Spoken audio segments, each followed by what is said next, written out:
ఎప్పటికీ ముసలితనం రాని లోకం ఉందని ఎవరో చెబితే మీరు నమ్ముతారా? ఒక యువరాజు నమ్మాడు. ఆ విశ్వాసం అతన్ని ఎన్నో రాజ్యాలు, ఎన్నో లోకాలు దాటించింది. కాని ఆ ప్రయాణం అతనికి ఏమిచ్చింది? చిరాయువా లేక పశ్చాత్తాపమా? ఒక చిన్న రాజుకు 3 కొడుకులుండేవారు. వారిలో 3వవాడు కుశలుడు. అతను ఒకనాడు తన తండ్రితో, నాకీ దేశంలో ఉండాలని లేదు. నాకు కొంత డబ్బు, ఒక గుర్రము ఇచ్చినట్లయితే దేశ సంచారం చేసి ఎక్కడో ఒకచోట నాకు కావలసిన స్త్రీని వివాహం చేసుకుంటాను అన్నాడు. రాజు ఇందుకు అభ్యంతరం చెప్పలేదు. కుశలుడు కొంత ధనం తీసుకుని గుర్రమెక్కి నగరం నుంచి బయల్దేరాడు. నగర ప్రాకారం దాటగానే వనం ఉన్నది. ఆ వనంలో ఒకచోట గుర్తుగా తన డబ్బులో హెచ్చుభాగం పూడ్చిపెట్టి కుశలుడు ముందుకు సాగిపోయాడు. అతని ఎన్నో పట్టణాలు చూశాడు, ఎన్నో దేశాలు దాటాడు. కాని అతనికి నచ్చిన కన్య ఎక్కడా కనిపించలేదు. ఇలా 8ఏళ్లపాటు ప్రయాణం చేసిన అతను పక్షుల రాజ్యం చేరాడు. పక్షులరాణి యవ్వనంలో ఉండి చాలా అందంగా ఉన్నది. ఆమె అతన్ని చూసి, ఏం పనిమీద పోతున్నావు అని అడిగింది. వార్ధక్యం లేని దేశంలో వధువును సంపాదించుకుందామని తిరుగుతున్నాను అన్నాడు కుశలుడు. పక్షులరాణి నవ్వి, ఈ దేశంలో ముసలితనం లేదు అన్నది. ఎలా చెప్పగలవు అన్నాడు కుశలుడు. ఈ మహారణ్యం చూశావా? ఇదంతా కొట్టేసినప్పుడుగాని ఈ దేశంలోకి ముసలితనం అడుగుపెట్టదు అన్నది పక్షులరాణి. అలా అయితే నేనిక్కడుండలేను. ఎప్పటికైనా ఈ చెట్లన్నీ కొట్టివేయటం జరిగితీరుతుంది. అప్పుడు వార్ధక్యం ఈ దేశంలోకి అడుగుపెడుతుంది అని చెప్పి కుశలుడి పక్షులరాణి వద్ద సెలవు పుచ్చుకుని ముందుకు సాగిపోయాడు. అతను మరో 8 సంవత్సరాలు సంచారం చేసి ఒక కంచుకోటను చేరుకున్నాడు. ఆ కోటలోంచి ఒక అందమైన యువతి వచ్చి కుశలుణ్ణి చూసి, స్వాగతం, నేను నీకోసం ఎన్నో ఏళ్లుగా ఎదురుచూస్తున్నాను అన్నది. ఆమె అతని గుర్రాన్ని తీసుకుపోయి కొట్టంలో కట్టేసి దానికి ఉలవలు పెట్టింది. కుశలుడు ఆ రాత్రి ఆమెకు అతిథిగా ఉండి తెల్లవార్జాంనే లేచి తన గుర్రానికి జీను తగిలించి ప్రయాణమయ్యాడు. ఆమె అతని ప్రయాణ సన్నాహం చూసి, ఇంత పెందరాళే గుర్రానికి జీను వేస్తున్నావేమిటి? ఎక్కడికి వెళ్ళిపోతున్నావు అనడిగింది.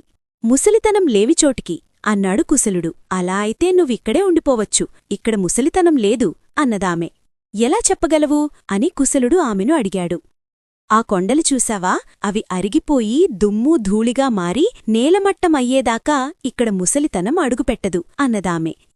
ఎప్పుడో ఒకనాటికి ఆ కొండలు అరిగి నేలమట్టం కాకపోవు. అప్పుడు ముసలితనం వచ్చి తీరుతుంది అని కుశలుడు ముందుకు సాగిపోయాడు.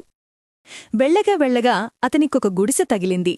కుశలుడు గుర్రం దిగి గుడిసెలో ప్రవేశించాడు. లోపల ఒక కుర్రవాడు కనిపించి, ఏం కావాలి అని అడిగాడు. ముసలితనం లేని చోటుకోసం వెతుకుతున్నాను అన్నాడు కుశలుడు. ఇదే ఆ చోటు. నీకు కావలసిన చోటికే వచ్చావు. ఇక్కడ వార్ధక్యం అడుగుపెట్టలేదు అన్నాడు ఆ కుర్రవాడు. అయితే నువ్వెవరు అని కుశలుడు అడిగాడు. నేను గాలిని. నువ్వు మనుష్య ప్రపంచం దాటి చాలా దూరం వచ్చేరావు అన్నాడు కుర్రవాడు. నువ్వొప్పుకుంటే శాశ్వతంగా ఇక్కడే ఉండిపోతాను అన్నాడు కుశలుడు. కుశలుడు అదే గుడిసెలో చాలా ఏళ్లు జీవించాడు. అతని వయస్సు ఏమాత్రమూ పెరగలేదు. అతను గుడిసె దాటి వెళ్లలేదు. కాని గాలి మాత్రం రోజూ వెళ్లి ఎక్కడెక్కడే తిరిగి వస్తుండేవాడు. అస్తమానము గుడిసెలో ఉండటం కుశలుడికి విసుగు పుట్టింది.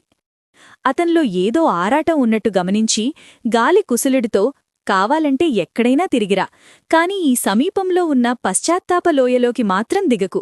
అది చూడ్డానికి ఎంతో అందంగా ఉండవచ్చు. అయినా అక్కడికి పోవటం నీకు మంచిది కాదు అని హెచ్చరించి సంచారానికి బయల్దేరాడు. ఈ మాట విన్నదే తడవుగా కుశలుడికి ఆ లోయ చూడాలనిపించింది. తానున్న ఈ లోకంలో ముసలితనం లేదన్న మాటేగాని ఇంకేమీ కూడా లేదు. అది చూడ్డానికి అందమైన చోటే కాదు, ఈ పశ్చాత్తాపలోయలో ఎన్ని వింతలైనా ఉండవచ్చుననుకుని కుశలుడు అక్కడికే బయల్దేరాడు. కాని పశ్చాత్తాపలోయలోకి అడుగుపెట్టగానే కుశలుడికి అంతులేని దుఃఖం ముంచుకొచ్చింది. అతను విపరీతంగా ఏడ్చాడు. ఆ ఏడుపు వల్ల అతని మనస్సుకు కొంత ఆనందం కలిగింది. ఇంతకాలమూ లేని విచారాలన్నీ అతన్ని ఒక్కసారిగా ముసిరాయి. తన తల్లిదండ్రులను, అన్నలను వదిలేశాడు. 2 అద్భుత సౌందర్యవతులను పెళ్లాడే అవకాశం దొరికితే ఆ అవకాశం వినియోగించుకున్నాడు కాదు. తనది ఒంటరి జీవితమైపోయింది.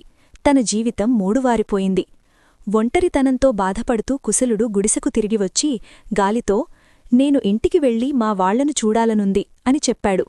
నువ్వు వెళ్లకు, వెళ్ళి ప్రయోజనం ఉండదు అన్నాడు గాలి. కాని కుశలుడు వినలేదు.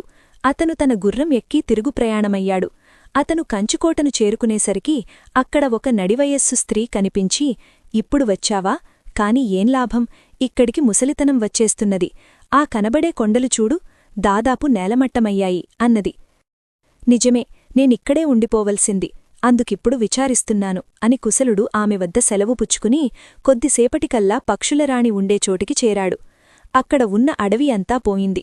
1-2 చెట్లు మిగిలి ఉన్నాయి. పక్షులరాణి ఇప్పుడు నడివయస్సులో ఉన్నది. ఇప్పుడు వచ్చావా?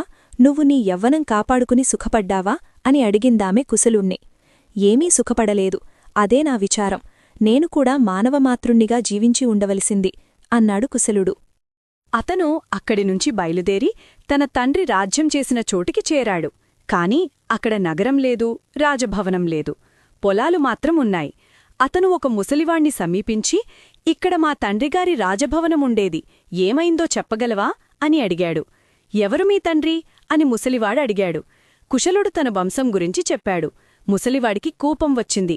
నువ్వు చెప్పే రాజవంశం గురించి మా ముత్తాత కూడా ఎన్నడూ చెప్పలేదు. ఎందుకు నాతో పరాచికాలాడుతున్నావు అన్నాడాయన. నేను నిజమే చెబుతున్నాను. ఇక్కడెక్కడో నేను పాతిపెట్టిన డబ్బుండాలి.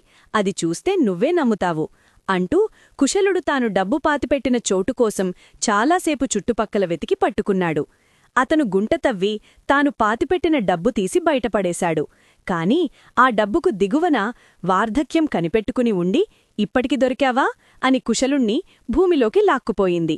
గుంటబయట ఉన్న ముసలివాడు ఆ డబ్బును పరీక్షించి, ఇది ఈ యుగానిది కాదు అనుకుని గుంటకేసి చూసేసరికి ఆ గుంట తవ్వినవాడి జాడలేదు. ప్రపంచంలో ఎన్ని విచిత్రాలు అనుకున్నాడా ముసలివాడు. కథ నచ్చితే లైక్ చేయండి, మిత్రులతో షేర్ చేయండి. మరిన్ని ఆసక్తికరమైన కథల కోసం సబ్స్క్రైబ్ చేయండి.